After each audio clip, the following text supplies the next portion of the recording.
kenapa di dalam darahnya Pak Baharudin Aritonang, di dalam darahnya Bang Ishari juga, atau Tengku Charles, atau Bang Idrus, ada DNA India. Orang Karo itu berapa persentasenya tinggi sekali DNA Indianya.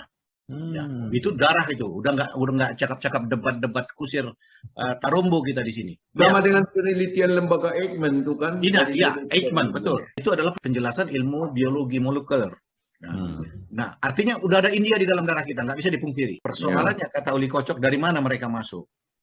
Makanya dia melihat pintunya, salah satu pintu yang paling penting itu adalah kota Cina. Datanglah dia 2 minggu yang lalu.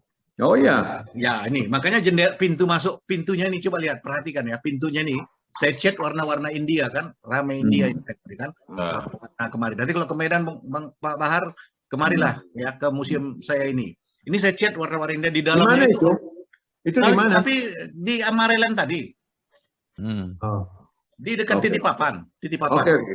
Nah, nanti kalau ke Medan itu kita ke museum ini. Ini ada 2 tingkat karena lantai bawahnya itu sekarang Bang Jaya tahu ini kena rob saya nih. Saya korban rob juga ini.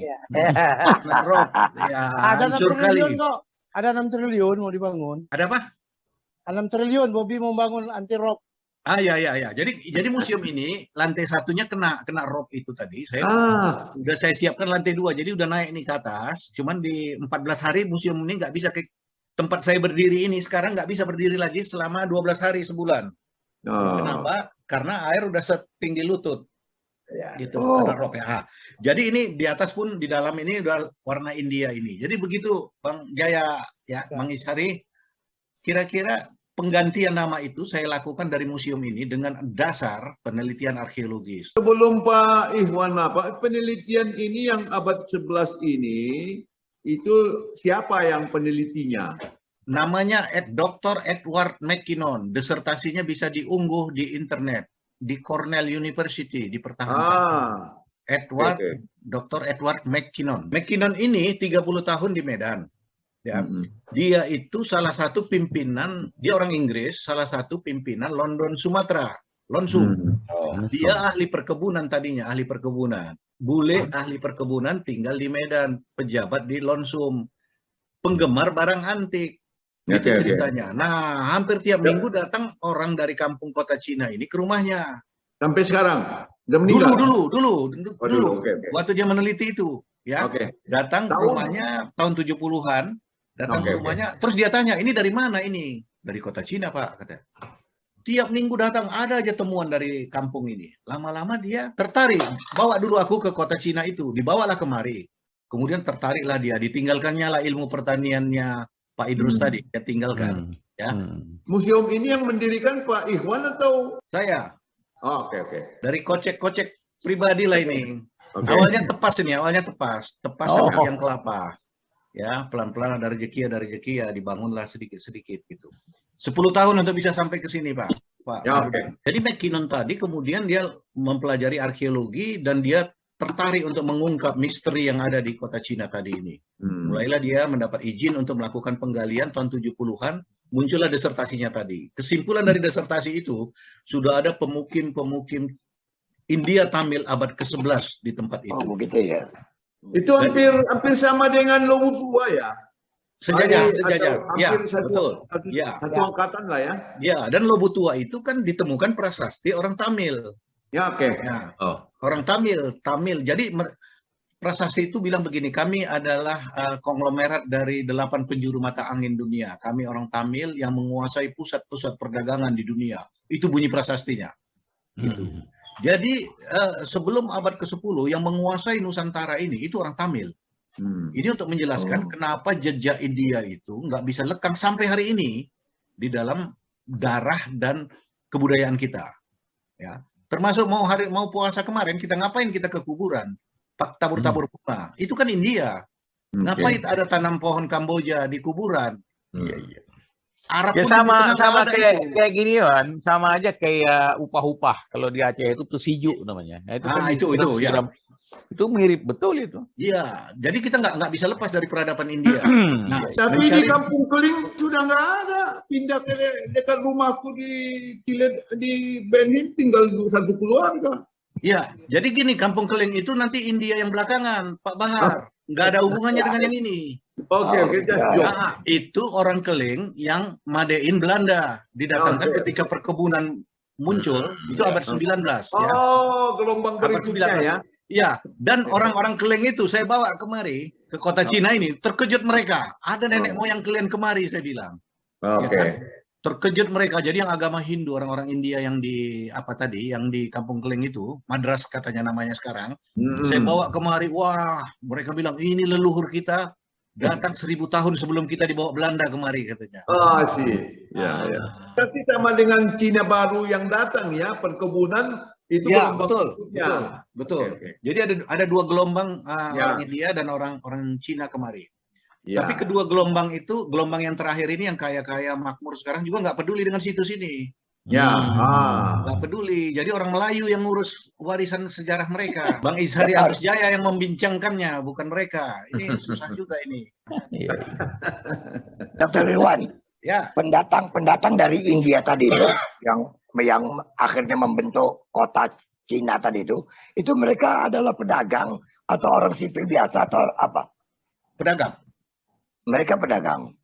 Jadi mereka ini persoalannya laki-laki semua yang datang.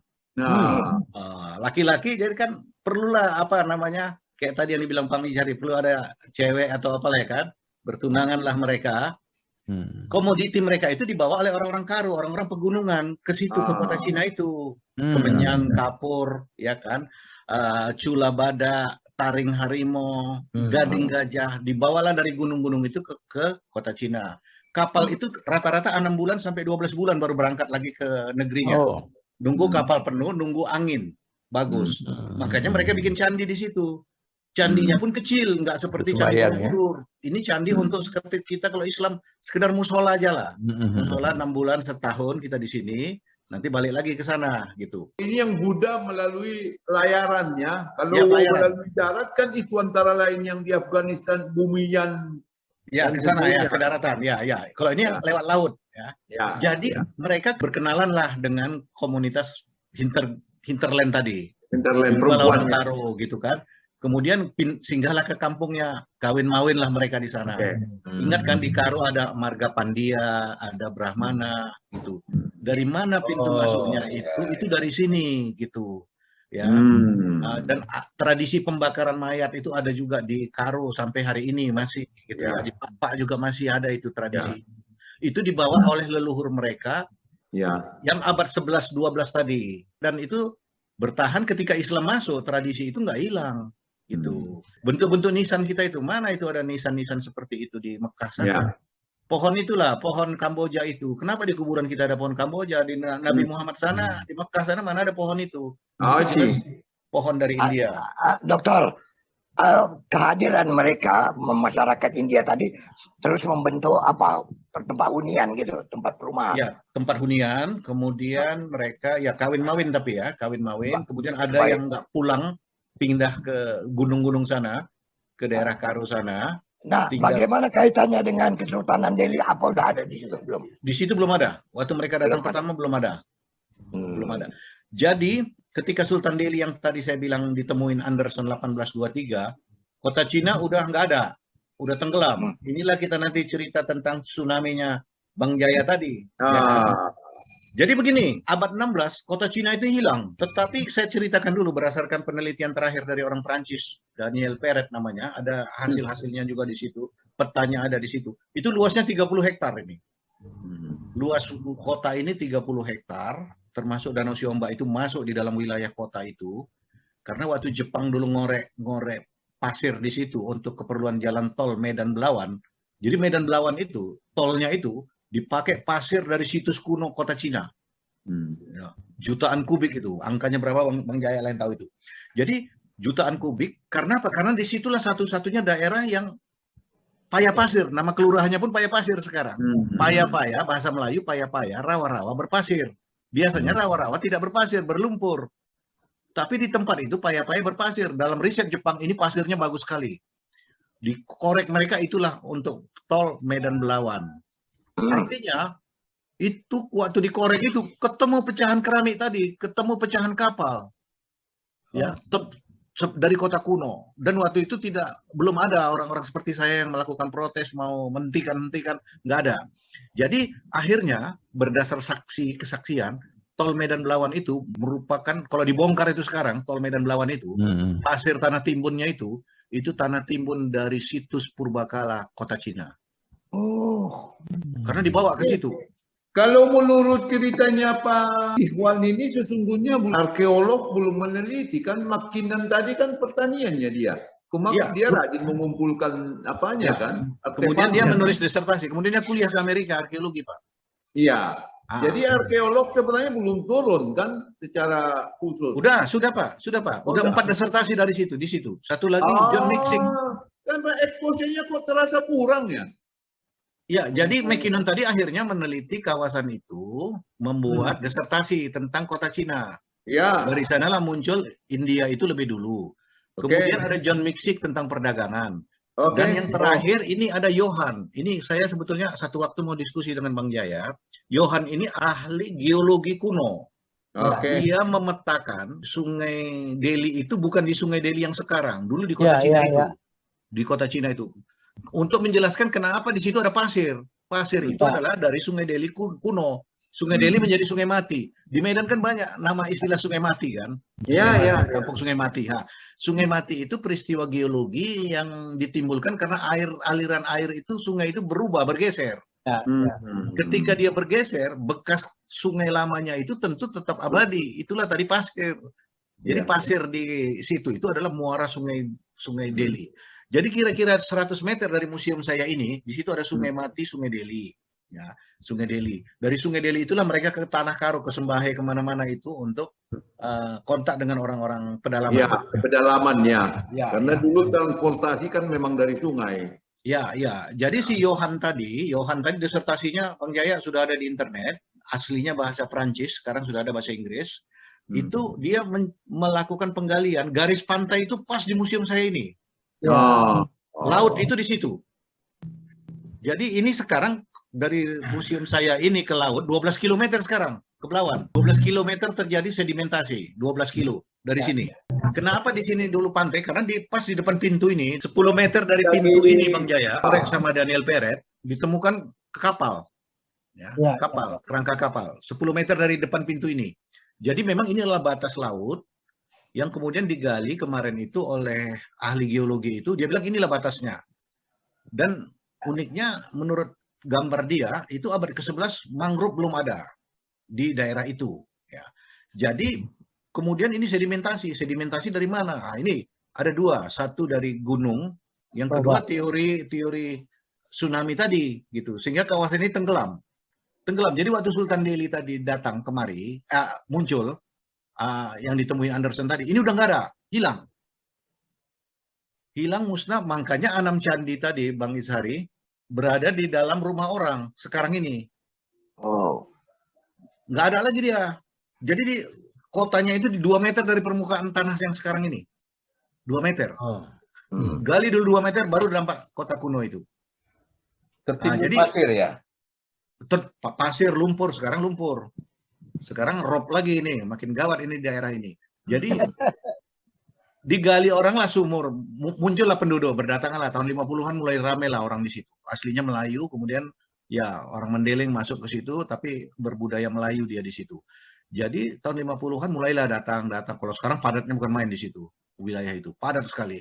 Jadi mereka bikin sumur. Ketika mereka bikin sumur, ketemulah candi di dalam rumah mereka itu. Benteng, batu bata tersusun rapi. Jadi makanya harta karun lah itu ya. Ya, tapi candi mereka ya kalau karena yang bahaya, kami beruntung ya, kita arkeolog dan orang sejarah beruntung kawasan itu dijadikan permukiman. Yang gawat kalau itu dijadikan tambak. Kalau dijadikan tambak udahlah hilang. Kalau dia permukiman kan rumah dia itu nggak bisa diganggu-ganggu orang. Tunggu datanglah pemerintah kota yang tobat. Pentingnya heritage, ya kan? Dibebaskanlah itu.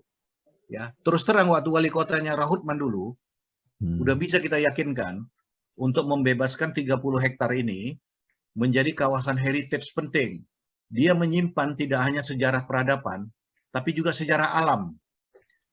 Di kedalaman 2 meter, kedua arkeolog itu, McKinnon sama Daniel Perret, orang Prancis, menemukan batu-batu vulkanik.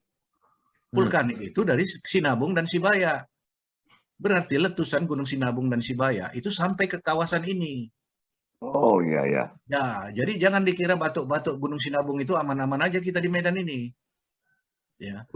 Nah, itu saya simpan di museum batu-batu vulkanik abad 12 saat ini gitu.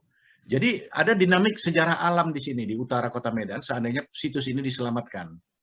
Tapi sekarang kan belum ke situ, masih ke Pak Iwan, saya percaya Pak Jaya bisa menghubungkan lagi dengan wali kota yang baru dengan proyek Rautman yang terputus. Ini saya nggak tahu. Saya kemarin jumpa Pak Rahutman, udah jadi itu dibebaskan warga itu. Oh, belum, saya bilang. Malah sekarang jadi kena rob di situ. Padahal kan teori Bang Jaya kan bilang korek aja di Kuala itu gitu. Turun itu rob. Udah itu gawatnya begini, kawasan yang tadinya hutan bakau di situ ada berapa puluh hektar. Jadi perumahan. Jadi perluasan pelabuhan peti kemas. Ketika itu dibabat hutan-hutan bakau itu, resapan air tidak ada, melimpahlah ke kampung kami. Iya. Dan itu terjadi 3 tahun belakangan ini. Ya, nggak pernah saya mengalami banjir. Saya dari 2009 di situ. Nggak pernah mengalami banjir museum ini sebelumnya. Tapi 3 tahun belakangan ini ampun. Dan makin hari makin parah.